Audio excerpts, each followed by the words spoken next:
Good morning students, आ जाओ सभी। आपकी एक और क्लास शुरू हो चुकी है। बहुत बहुत स्वागत है आप सभी का आपके अपने पीवीआर स्टडी में। साथियों, ये आपकी चौथी क्लास होगी और वो कैसे, दो चर राशि में रैखिक समीकरण वाली चौथी नंबर क्लास। एक्सरसाइज चल रहा है 3.1 से लेकर के 3.5, 6, 7 जितना भी है पूरा देखेंगे। तो 3.2 चल रहा है अभी। कौन सा ये 3.2, जिसमें हम क्वेश्चन नंबर 2 तक पढ़ चुके हैं साथियों।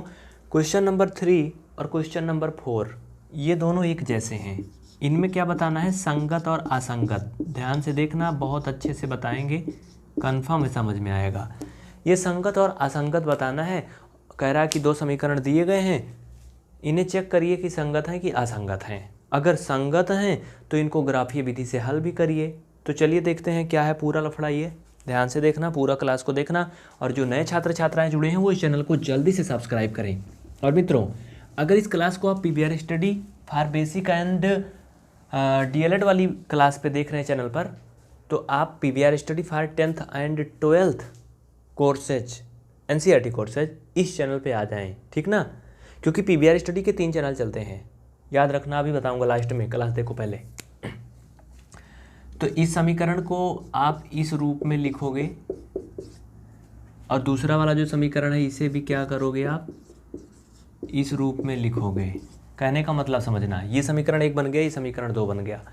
अब इनकी आप तुलना करोगे, और किससे तुलना करोगे, a1x plus b1y plus c1 equal 0 वाला जो आप अभी तक करते आए हो ना, उसी से इसकी कंपेयर करोगे, ठीक ना।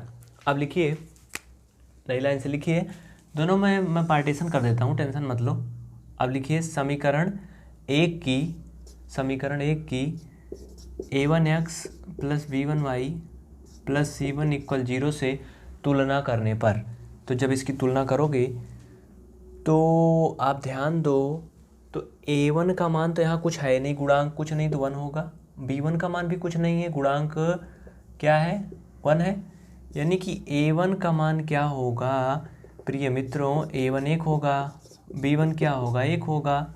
और c1 निकालोगे तो क्या होगा, देखो यहाँ c1 का मान क्या हो जाएगा इससे -5, यानी कि c1 क्या है -5।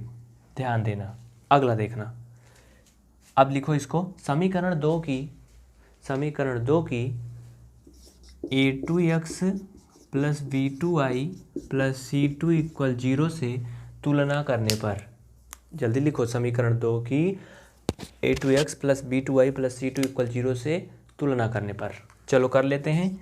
यहाँ पर a2 बराबर क्या आएगा, देखो यहाँ 2 है, और b2 बराबर क्या आएगा, देखो यहाँ -2 है, और c2 बराबर क्या आएगा, देखो यहाँ -10 है। तो ये हो गया साथियों a1 a2 b1 b2 c1 c2 सब आ गया। अब चलिए हम आगे देखते हैं क्या होती है कहानी जो हम आपको सुनाते हैं जुबानी। इसके पहले हमने आपको बताया था कि जब a1 a2 b1 b2 c1 c2 सभी बराबर होंगे तब क्या होंगे, कंडीशन बताया था, बताओ कमेंट करके। अगर a1 a2 बराबर हैं लेकिन इनके बराबर c1 c2 नहीं है, तब क्या होगा, कंडीशन बताओ। मैंने पिछली क्लास में बहुत अच्छे से बताया है। और जब a1 a2 b1 b2 c1 c2 कोई ना बराबर हो तब क्या होगा, एक मैं बता देता हूँ। जब a1 a2 b1 b2 और c1 c2 कोई भी आपस में बराबर नहीं होंगे तो रेखाएं क्या करेंगी, प्रतिच्छेदित करेंगी, ठीक ना। नोट कर लो जल्दी से इसको, इतना हो गया। फिर चलिए आगे चलते हैं। अब ध्यान देना, अब इसको हम ट्राई करेंगे। अपना मुख्य रूप जो है वो क्या है, यहाँ पे लिखो। चूँकि अब संगत असंगत चेक करेंगे, तो संगत असंगत चेक करने के लिए आप लिखोगे a1 अपान a2, निकाल लो इसको। a1 1, a2 क्या है जल्दी से बताओ, कुछ तो करो यार, लिखा है सामने ना, ये 2, ठीक, ओके। लेकिन यहाँ पर ध्यान देना, a2 जो लिखा गया है वो +2, ठीक है ना, कोई दिक्कत नहीं ना, नो इशू, ओके। चलिए ठीक है। अब b1 b2 निकालो पहले। अभी तो मैंने एक एक मान निकाला था यार, पहले इसको निकाल लेता हूँ तब। b1 b2, b1 देखो 1 है, और b2 की बात करेंगे तो -2 है। और देखना c1 c2, c1 और c2। अच्छा, b1 का मान क्या आया था, x प्लस वाई, यही है कि माइनस में है, देख लो आप सभी, मिला लो, नहीं तो बाद में चिन्ह वाला लफड़ा फंस जाता है ना। एक्स प्लस वाई ही था, प्लस में ही था, ओके कोई दिक्कत नहीं है, नो प्रॉब्लम। तो आप निकाल लो इसको। यार B2 का मान मैंने माइनस में लिखा है ना, ठीक है ना, B2 का मान माइनस में लिखा है। सो एक मिनट रुकना, ये 2i है ना, देखो यही 2i तो मैंने यहाँ लिखा था, ये 2x है, ये 10 है, इधर आया तो माइनस हुआ, लेकिन ये 2i माइनस कैसे होगा, ये माइनस नहीं होगा। इसको आप ऐसे एक लाइन खींच के प्लस कर लो बस, बाकी कुछ नहीं करना, माइनस को प्लस करने में आसान होता है, ठीक।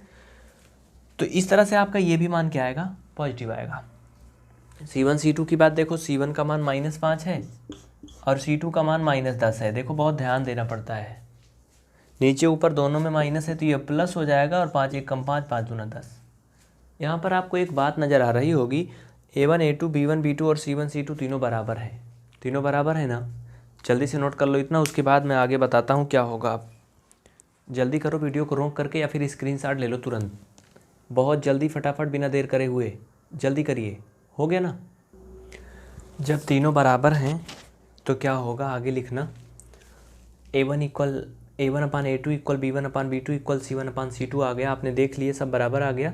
अब नीचे लिखोगे, अतः समीकरण युग्म के अपरिमित रूप से अनेक हल होंगे। अगर ऐसी स्थिति आती है, तीनों बराबर होते हैं, तो समीकरण युग्म के अपरिमित रूप से अनेक हल होंगे। और अतः क्या लिखोगे इसके आगे, इसलिए समीकरण युग्म क्या होंगे, संगत होंगे। अब नीचे लिखना, अब रेखा, पहला समीकरण क्या था, x प्लस वाई इक्वल 5 है ना, x प्लस वाई इक्वल 5 से, चाहे तो लिख लो समीकरण लिख लो, चाहे रेखा लिख लो, से यहाँ से ध्यान देना, अगर यहाँ से x निकालोगे तो ये 5 माइनस वाई आएगा। क्या आएगा, 5 माइनस वाई आएगा। अब लिखो y बराबर 1 2 3 क्रमशः, ठीक ना, ब्रैकेट में लिख लो, क्रमशः रखने पर।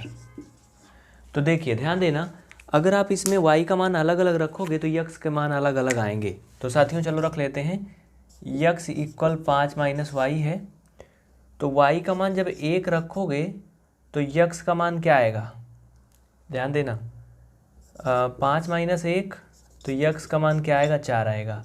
y का मान कितना रखा था, 1 रखा था, y का मान 1 रखा तो x का मान क्या आया, 4 आया।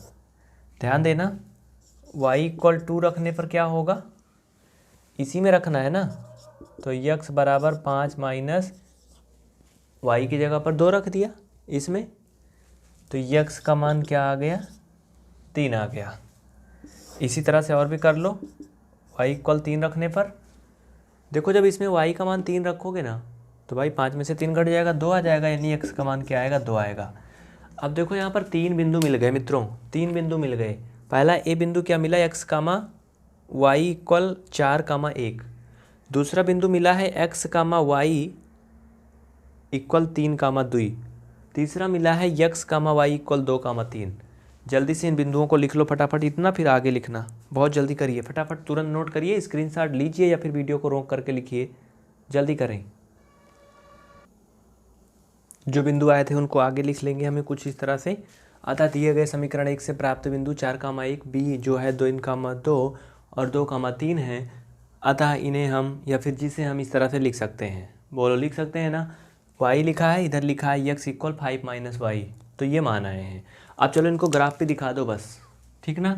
अब लिखिए ग्राफ पे इसको दिखाइए, जिसे आप लिख लेंगे, क्या लिखा है, आलेखित करना। ये देखो ये ग्राफ है जिसे आप जानते हो बहुत अच्छे से, है ना साथियों, वो x है, ये x डैश है, ये y है, ये y डैश है, ठीक ना। मान कितना तक रखोगे, देखो अधिकतम मान 3 आया है, बस ज़्यादा नहीं रखना है, तो चलो रख लेते हैं 1 2 3, ये -1 -2 और -3, -1 -2 और -3, ये देखो यहाँ पे तो 0 होगा, ये 1 इसके लिए है, यहाँ पे होगा 1 2 3।